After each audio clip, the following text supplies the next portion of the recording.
안녕하세요. 재무제표 읽어주는 남자입니다. 오늘 저희가 알아볼 기업은 점진적으로 실적 개선이 진행되고 있는 한양 디지텍입니다. 사실상 그 반도체 기업 리뷰, 산업군에 대한 리뷰의 연장선이긴 한데요. 반도체 완제품과 관련된 어떻게 보면 마지막 엔드 부분이기 때문에 그 반도체 산업이라는 내용은 제가 빼긴 했고요. 이미 그 한번 제가 제 네이버 블로그에선 포스팅을 한 적이 있는데요. 두 번째로 반기 보고서가 나왔기 때문에 한 번 더 커버하는 시간을 가져보도록 하겠습니다. 자, 본격적인 영상에 앞서 그 재무제표 읽어주는 남자 활용 꿀팁에 대해서 한번 알려드릴게요. 첫 번째로 재무제표 읽어주는 남자 채널 구독 꾹 눌러주시고요. 재무제표 읽어주는 남자가 읽어주는 영상을 꼼꼼히 한번 들어보시고요. 그리고 영상 보신 후에 바로 해당 기업의 재무제표를 다운받아서 스스로 한번 복습을 해보시면 많은 도움이 되실 것 같아요. 그리고 그런 영상들이 반복적으로 학습하고 읽다 보시면 구독자님이 스스로 투자하는 기업의 재무제표에 응용해서 읽어보시면 본격적으로 도움이 되시리라 저는 생각을 합니다. 혹시나 질문사항이 있으시면 영상의 댓글 혹은 제 네이버 블로그에 관련된 영상의 댓글로 남겨주시면 됩니다. 제 그 블로그 주소는 그 밑에 있는 마이더스의 소소한 연구실, 네이버에 마이더스만 치셔도 제 블로그는 뜨니까요. 그 블로그에 오셔서 댓글로 남겨주셔도 됩니다. 자, 그럼 본격적으로 이번 한양 디지텍 반기 보고서에 대해서 한번 체크해 보도록 할게요. 자, 한양 디지텍입니다. 반기 보고서 6월 30일까지고요. 한양 디지텍 김형육 대표이사님과 김윤상 대표이사님인데요. 아버지고 아들입니다. 자, 쭉 내려가 보도록 할게요. 자, 연결회사는 지금 싱가포르에 있는 투자회사와 그리고 이 회사의 자회사인 한양 디지텍 비나로 구성이 되어 있습니다. 자, 회사 명칭은 한양 디지텍 주식회사고요. 설립 일자 및 존속 기간은 보시다시피 2004년 4월 한양 ENG 메모리 모듈 제조 사업 부분이 제조 사업 부분에 대한 전략적 집중과 역량 강화를 위해서 인적 분할을 통하여 설립이 되었습니다. 지금 제 영상이 약 한 20개 이번 게 20번째일 거예요. 20개의 영상 중에 물적 분할과 인적 분할에 대한 이야기를 계속 해드리고 있는데요. 다음번에 제가 한번 이제 곧 올려야 되겠네요. 인적 분할과 물적 분할에 대한 내용으로 한번 제가 업로드 하도록 하겠습니다. 주말에 한번 날 잡고 제가 한번 작성을 해볼게요. 알아두시면 좋습니다.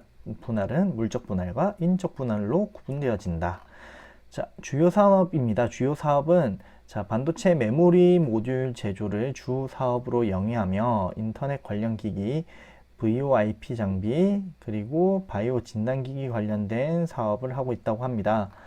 계열회사로는 다들 잘 아실 만한 한양 ENG가 계열회사입니다. 자, 쭉 내려가 보면 20년 1월에 한양 디지텍은 삼성전자 우수 협력사로 선정이 되었고요. 2019년 7월 이 부분 체크를 해야 되는데 한양 반도체 중국 공장입니다. 중국 공장 매각을 했다는 내용입니다. 중국 공장을 매각을 하고 베트남으로 이동을 했습니다. 자, 또 내려가 볼게요. 그리고 미상환 전환사채가 있고요. 발행 주식의 총수는 1억 주까지 발행이 가능합니다. 근데 그 중에서 현재 1100만 주 정도 발행을 했고요. 위에 미상한 전환사채 전환되는 것까지 합치면 좀 더 많아지는데 그거는 제가 뒤에서 한번 언급 드리도록 할게요. 쭉 내려가 볼게요. 아쉽게도 배당은 하고 있지 않습니다. 자, 늘 말씀드려요. 왜냐면 제가 반복해서 말씀드린 이유는 처음 보시는 분이 있기 때문이에요. 그 기존에 제 영상을 보시는 구독자님들은 항상 좀 이해해 주시고요. 재무제표는 이 사업보고서나 반기보고서 혹은 분기보고서를 보실 때 꼭 보셔야 되는 것들이 있습니다. 첫 번째, 사업의 내용, 그리고 재무상태표, 그리고 손익계산서, 그리고 자본변동표, 현금흐름표, 주석으로 총 6개로 구성이 되는데요.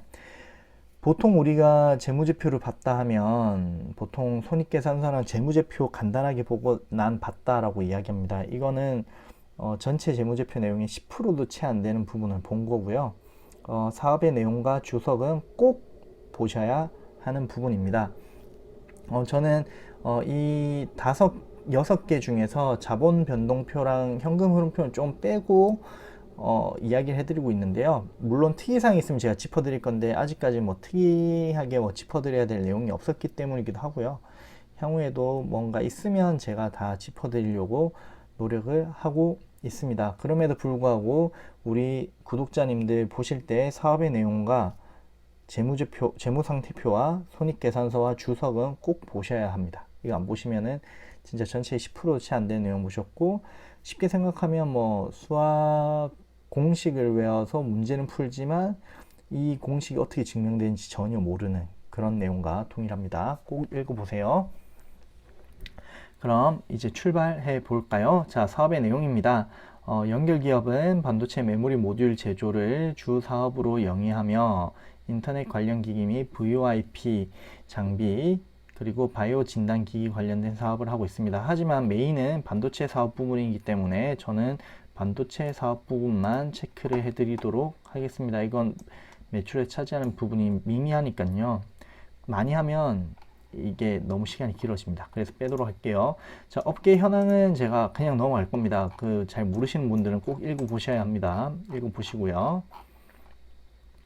자, 회사의 현황입니다. 회사의 현황은, 자, 당사는 위에서부터 한번 보도록 할게요. 모바일, 어차피 저희는 반도체 분야만 오늘 볼 거예요. D램입니다.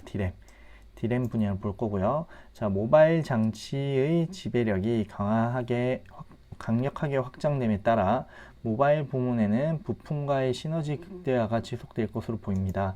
반면에 기존 노트북과 데스크탑에 사용되던 D램, 메모리 모듈 사업은 큰 성장 없이 안정적으로 사업을 영위할 것으로 보고 있습니다. 결론적으로 모바일 쪽은 계속 성장하고 있고 D램과 데스크탑과 노트북 쪽은 좀 정체되어 있다. 이 정도의 느낌적인 느낌입니다. 자, 당사는 기존 노트북과 데스크톱에 사용되는 D램 메모리 모듈 이외에 서버에 사용되는 특수 메모리 모듈을 2014년부터 주문받고 있습니다. 좀 어떻게 보면 한 단계 더 성장해서 나갔다는 뜻이죠.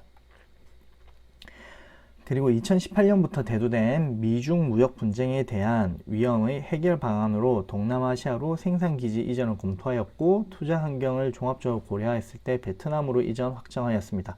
아까 제가 위에서 중국 쪽 공장 엑시트했다고 말씀드렸죠. 중국에서 엑시트를 했고 베트남으로 이전하였습니다. 지누스랑 약간 비슷하죠. 지누스는 중국에서 일부 라인을 옮겨서 인도네시아로 옮겼고요. 한양 디지텍은 베트남으로 이전을 했습니다. 특이사항은 현재 노트북과 데스크탑용 그리고 서버용 모듈 양산을 시작하고 생산을 하고 있고 계속 투자를 하고 있다는 점, 투자를 계속하고 있다는 점이 핵심 포인트입니다. 이거 제 안 봐드리는데 읽어보셔요. 다들 그냥 넘어갑니다. 다 읽어보셔야 돼요. 이거 왜 이렇게 반복하는지 알 것 같아요. 안 보실 것 같아가지고 그럼에도 불구하고 읽어보셔야 됩니다. 제가 안 봐드린 이유는 뭐냐면 메모리 모듈이 전체 매출의 92.9%를 차지합니다. 그렇기 때문에 제가 안 봐드리지만 그럼에도 불구하고 이 32억이란 매출, 14억이란 매출이 작은 매출은 아니거든요. 전체 66억 중에. 그렇기 때문에 보셔야 합니다. 읽어보세요. 자, 늘 알아보는 코너 ASP입니다. ASP가 꾸준히 상승하고 있죠. 엄청 고무적으로 보이고요. 심지어 아직까지 DDR4입니다. 보통 지금 요즘에 최근 DDR5에 대한 이야기를 많이 하죠. DDR4 상태인데도 가격이 올라가고 있다는 거 체크하시면 좋을 것 같고요. 일단 P는 올라갔습니다. P가 올라갔어요. 자, 두 번째 원재료 가격. 원재료는 주로 못 읽겠습니다. 유니마이크론인가요? 유니마이크론. 그리고 여기 우리가 아는 신텍 등에서 안정적으로 받고 있다고 하고요. PCB 원재료의 해외 의존도가 높아서 환율 변동이 있다고 합니다. 환율이 높으면 안 좋다는 뜻이겠죠? 자, PCB 모듈 가격도 꽤 많이 올랐네요. 꽤 많이 올랐고 저희 거 가격도 꽤 많이 올랐죠. 아마 PCB 가격이 올랐기 때문에 같이 연동이 돼서 올라간 거 아닌가 싶기도 하네요. 거의 이거는 66% 올랐죠. 66% 올랐고 이것도 80불 올랐으니까 거의 한 5, 60% 오른, 그래서 좀 연동이 돼서 가는 것 같고요. 제가 체크를 제 블로그 가시면 아까도 말씀드렸지만 네이버에 마이더스 치시면 나옵니다. 혹은 마이더스 한양 디지텍 치면 1분기 제가 보고서 리뷰를 한 게 나올 건데요. 거기에 제가 언급했던 부분이 점진적으로 실적이 개선될 것으로 기대된다라고 썼는데요. 지금은 개선이 되고 있는 이라는 제가 그 제목을 썼거든요. 그 이유 중 하나가 그 ASP나 이런 것도 올라간 것도 있겠지만 Q가 늘어날 거다라는 이야기 했는데요. 여기서 보시면 반기에 1360만 나누기 하면 660만 뭐 이 정도 되나요? 680만 정도 되네요. 즉 한 분기 동안 680만 개 정도인데 제가 이미 열어놨습니다. 한번 볼게요. 이거 1분기 보고서입니다. 1분기 보고서고요. 기존의 캐파를 한번 보면 비교가 딱 되겠죠? 캐파가 610만이었는데 1일 생산량은 2,900개였어요. 근데 지금은 3,200개로 늘어났습니다. 즉 베트남 공장 내에서 캐파를 증설을 하고 있다라는 사인을 보이고요. 즉 위에서 ASP도 늘어났지만 결론은 원가도 물론 높아지긴 했죠. 근데 Q가 같이 늘어났기 때문에 회사 매출액은 이건 뭐 보나마나 늘어났을 것이다 라는 추정이 가능합니다. 자, 생산 실적 및 가동률인데요. 일단 그 전에 생산 실적은 이만큼 생산이 되었고요. 한양 반도체, 얘가 이제 중국에 있던 그 라인이에요. 한양 반도체의 경우 PC향이었는데 비나는 좀 더 고가인 서버향이 메인입니다. 그리고 가동률을 보시면 86% 가동된 것을 확인할 수가 있습니다. 86%면 매우 잘한 가동률이죠. 자, 이거 이렇게 내수라고 나오는데요. 아마 궁금하신 분들 있을 거예요. 매출 실적이 왜 내수입니까? 그 베트남에서 하는데요. 라고 하지만 결론은 한국의 그 삼성전자로 판매하기 때문인데요. 이 밑에서 판매 경로 및 판매 방법에서 제가 설명을 드릴게요. 자, 메모리 모듈 사업은 한양 디지텍 비나가 외주 생산하고 직접 공급을 하고 있습니다. 판매 조직은 없어요. 왜냐하면 판매 경로를 보시면 비나에서 외주 생산을 하고 삼성전자에 직납을 하거든요. 자, 보시면 한양 디지텍 비나에서 한양 디지텍으로 넘기고 한양 디지텍이 삼성전자를 넘기는 구조죠. 결론적으로 최종은 내수 거래가 되게 되는 겁니다. 그래서 내수로 잡히는 겁니다. 매출 채권에 대한 이슈 때문에 저희가 그 판매 방법 및 조건을 항상 체크를 하죠. 보시면 삼성전자랑 합니다.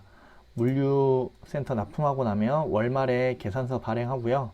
2월에 바로 현금을 회수합니다. 즉 매출 채권이 좀 늘어나더라도 별 이슈는 없을 겁니다. 이건 바로 회수될 이슈니까요. 자, 수주 현황인데요. 당사는 고객사로부터 수시로 주문을 받아 생산하고 있습니다. 따라서 수주 현황은 기재하지 않습니다. 결론적으로 오더메이드란 뜻입니다. 오더메이드로 삼성전자에서 오더를 내리면 그냥 바로 생산하고 있다는 뜻이고요. 이런 회사들의 특징은 원재료를 많이 사놓지 않아요. 그 일종 안전제공을 사두지만은 기본적으로 오더를 받고 나서 생산하는 구조를 가집니다. 부채 비율은 많이 줄어들었습니다. 많이 줄어들었고 향후에도 좀 더 떨어질 거다라고 저는 생각을 하고 있어요. 자, 쭉쭉 내려가 볼게요. 쭉쭉 내려가 보면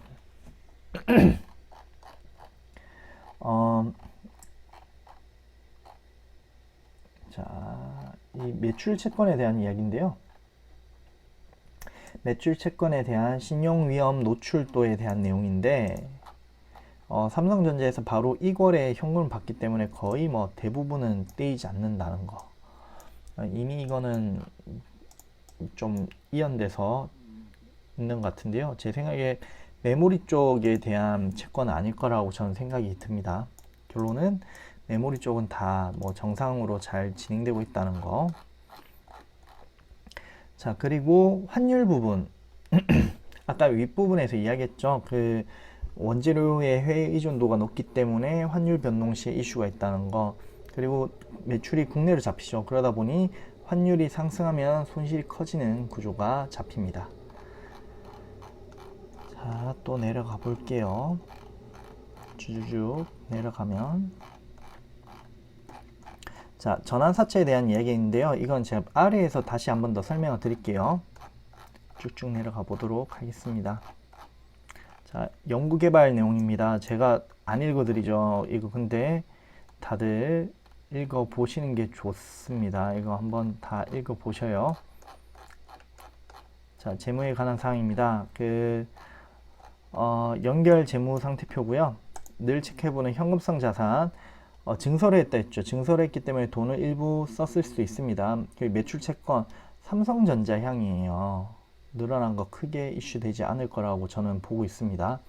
재고자산 늘어났죠. 아까 오더 메이드라 했는데 재고자산이 늘어났다는 건 아마 삼성전자에서 물량을 받은 내용들이 있을 거라고 생각을 하기 때문에 재고자산이 늘어난 것 또한 고무적으로 보여집니다. 3분기도 아마 나쁘지 않을 것 같다라는 추정이 저는 들고요. 자, 매입 채무도 늘어났죠. 왜냐하면 갑자기 재고랑 그리고 재고가 늘어났기 때문에 재고 거의 더블 가까이 늘어났으니까 늘어난 게 당연하고요. 단기 차입금은 좀 줄어들었고 유동성 전환 사채는 이제 비유동 부채에서 쭉 넘어온 구조입니다. 그래서 이연됐다는 거 일부 상환이 됐다는 뜻이기도 합니다. 이렇게 되면 자, 밑에서 한번 체크를 해볼게요. 자, 손익계산서인데요. 매출 보십시오. 반기 147억에서 420억으로 늘어났습니다. 왜냐하면 P도 늘었고 Q도 늘었죠. 당연히 매출이 늘어날 수밖에 없어요. 그리고 영업이익도 적자에서 흑자 전환을 했습니다. 이거 상당히 비용 관리를 하기 위해서 노력을 하고 있다. 이것만 봐도 지금 뭐 한 6억 정도 빠졌고요. 그리고 매출 원가율을 봐야 되겠지만 매출 원가율도 낮아진 것 같아요. 하지만 이번 반기 그 EQ의 이슈는 뭐냐면 금융 수익에서 손실이 발생했습니다. 이거 뭐인지 한번 밑에서 봐야 될 것 같은데 이것 때문에 반기 순이익은 적자가 났습니다. 영업은 잘했는데 영업 외적 요소로 마이너스가 난 구조란 거 한번 체크하시면 될 것 같고요. 자세한 내용은 주석 확인하면서 제가 그 반기 보고서에서 재무제표, 손익계산서 따로 제가 빼서 정리를 했거든요. 그 내용에서 한번 보도록 하실게요. 오늘 좀 진행 사항이 빠른 것 같죠? 그죠? 느낌이 한 20분 안 나올 것 같습니다. 자, 대주주. 제 블로그에 그렇게 김형육님을 검색을 많이 하세요. 이유는 모르겠는데 제가 블로그 올려놔서 그런지 모르겠는데 엄청 검색이 많이 됩니다. 그 대주주 관련된 지분만 해도 거의 한 65% 정도 돼서 비중이 좀 높고요. 여기가 그 ENG, 한양 ENG 그 회장님이시고요. 그리고 회장님 사모님, 그리고 두 분은 아드님입니다. 현재 대표이사님은 김용산 대표이사님이시고요. 자, 쭉 내려가 볼게요. 종속기업은 아까 위에서 말씀드렸어요. 이거 사업투자회사로 싱가포르에 있고 실제 이 회사의 자회사인 한양디지텍 비나가 있고 이거는 한양디지텍 서울 본사를 기준으로는 손자회사로 잡히게 됩니다. 자, 쭉 내려가 보도록 할게요. 쭉쭉쭉쭉쭉쭉쭉쭉 꽤 기네요. 자, 재고자산, 아까 말씀드렸죠. 오더메이드이기 때문에 개인적으로는 재고자산이 늘어난 거에 대해서 크게 우려는 없습니다. 이거 뭐 삼성전자의 오더를 받지 않고서는 발주를 내지 않았을 거라고 생각이 들거든요. 그래서 늘어났는데 이거는 소진이 될 것이다. 즉 100억 이상의 매출은 발생할 것이다 라는 생각이 들고요. 단 오더메이드 회사가 아니라 뭐 B2C 기업 같은 경우는 갑자기 성수기가 아님에도 불구하고 재고자산이 늘어나면은 이슈 체크를 하셔야 됩니다. 최근에 제가 그런 기업을 소개를 안 드려서 계속 뭐 재고자산 늘어나도 좋은 거네라고 생각하실까 약간 우려가 돼서 말씀드리지만, 제 오더메이드일 때는 사실상 원 위에 기업에 가장 위에 있는 기업에 발주가 없으면 잘 안 내지만, 뭐 B2C 이런 기업들은 기본적으로 안전재고로 가져가야 되기 때문에 발주를 미리 내놓거든요. 근데 재고가 쌓인다는 건 안 팔렸다는 뜻이기 때문에 그건 조금 다른 이야기란 거. 그것도 향후에 한번 다른 기업 커버할 때 말씀드릴게요. 쭉 내려가 보겠습니다. 요즘 왜 이렇게 목이 잠기는지 제가 잘 모르겠어요. 오래 이야기해서 그런가? 요즘 들어 부쩍 방송 이 영상 찍을 때 목이 많이 메입니다. 죄송해요. 자, 단기 차입금입니다.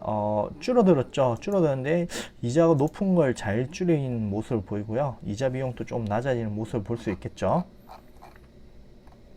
자, 전환사채는 보시다시피 전환권 행사로 43억 정도 줄어들었습니다. 43억 정도 줄어들었고요.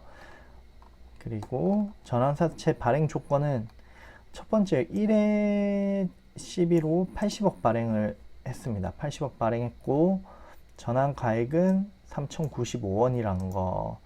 근데 제 눈에 띄었던 건 뭐냐면 제 눈에 띄었던 건 바로 이 부분이 눈에 띄었어요. 발행회사의 콜옵션. 자, 발행회사 및 발행회사가 지정하는 자는 본사채의 발행일로부터 12개월이 되는 날로부터 18개월 되는 날까지 매 3개월에 3개월이 해당되는 날에 사채권자가 보유하고 있는 본사채 일부를 매수인에게 매도하여 줄 것을 청구할 수 있다라는 내용이고요. 결론은 이건 약간 진짜 필요해서 했을까라는 생각도 좀 들긴 하는데요. 투자를 위해서 필요하기도 했겠죠. 근데 지분 확보를 위해서도 약간 필요하지 않았나라는 생각이 들긴 합니다. 그리고 이외에도 마찬가지로 이번엔 120억이고요. 금리는 더 떨어졌죠. 3%로 떨어졌는데 전환 가격은 1,512원입니다. 이것도 보시면 자, 똑같은 조건이에요. 아까 위에 거랑 똑같은 조건이 붙어 있어서 네, 이거 약간 이 내용에 관한 거는 제 블로그를 한번 체크해 보시면 좋을 것 같습니다. 자, 한번 보시고요. 결론적으로 아직까지 전환사채는 200억 발행을 했고 그 중에서 40억 상환이 되었다는 내용입니다. 자, 또 한번 보도록 할게요. 이게 아버지가 나이가 많으셔가지고 이제 상속 이슈가 좀 있을 것 같은 기업이에요. 개인적으로는 좀 시간은 걸릴 수도 있으나 어쨌든 실적이 올라가면 회사는 올라가긴 합니다. 근데 실적만 올라간다 해서 꼭 올라가지는 않긴 하죠. 자, 볼게요. 판관비입니다. 급여는 더 늘어났죠. 회사 채용이 늘어났다는 뜻이고요. 사업이 좀 잘 되니까요. 다시 그 베트남을 옮기고 난 뒤로 눈에 띄었던 게 여비교통비, 코로나 때문에 확 줄어든 게 보입니다. 그리고 보험료, 이거 왜 늘어났는지 잘 모르겠어요. 보험료가 좀 늘어났고 지급수수료는 많이 줄었습니다. 결론적으로는 판관비가 줄어들었어요. 판관비가 줄어들었는데 한양디지텍은 주담께서 설명해 주실지 제가 잘 모르겠어요. 조금 네, 한번 전화해 보시면 무슨 말인지 이해하실 것 같습니다. 한번 주담한테 전화해 보시고 한번 물어보시면 체크가 될지 모르겠으나 어쨌든 보통 일반적으로 다 체크를 보통 어떤 사유로 이런지 이야기를 해 주시거든요. 한번 주주님들은 체크해 보시면 좋을 것 같고요. 아까 금융 수익에서 손실이 났는데 보니까 파생상품 평가 손실이 발생했습니다. 이거는 정말 영업은 잘 했는데 이게 너무 아쉽고요. 이것도 어떤 상품인지 좀 알고 싶은데 지금 현재는 뭐 당장 확인이 안 돼서 우리 주주님들, 구독자분들께서 주주님이시면 한번 확인하시고 댓글로 달아주셔도 좋을 것 같네요. 한번 확인해 주세요. 이거는 왜 손실이 났는지. 어차피 주주님들만 제 영상 보실 거니까 한번 확인해 주시면 좋을 것 같습니다. 제가 재무제표 체크하려고 한 부분은 여기까지고요. 자, 다음으로